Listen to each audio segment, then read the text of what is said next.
Bonjour, aujourd'hui je vous partage 3 astuces pour pouvoir tester vos ateliers de co-création avant même de les avoir faits. Parfois on va se dire que l'expérience suffit à savoir si ça va fonctionner. Franchement, c'est pas toujours le cas. Il suffit que vous ayez une personne un peu plus compliquée à gérer, une personne qui ne parle pas, qui s'absente tout le temps ou qui monopolise la parole. Ça peut vite devenir assez compliqué. Pour ça, on peut utiliser la technique du scénario rose, scénario noir. Vous allez pouvoir tester différentes configurations d'ateliers, ce qui pourrait très bien se passer, comme avoir 10 participants en plus.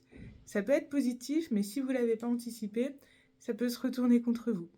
Ou au contraire, ce qui peut très mal se passer pour se dire, bah, il n'y a personne dans l'atelier, comment je fais quand même pour que les personnes puissent participer et contribuer. La deuxième astuce, ça va être en fait de tester votre atelier avec une personne qui est bienveillante, c'est-à-dire une personne qui va vraiment chercher à vous aider. Pour cela, vous pouvez le tester avec votre commanditaire, un futur participant de l'atelier, même vos usagers. C'est le cas notamment lorsque j'ai besoin de faire des ateliers avec des publics spécifiques ou en situation de handicap, ou qui vont avoir des attentes très particulières.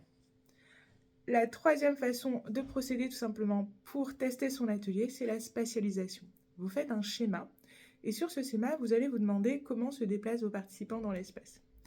Concrètement, si votre atelier, les personnes sont tout le temps assises en permanence, je pense qu'il vaudrait un peu mieux varier les postures.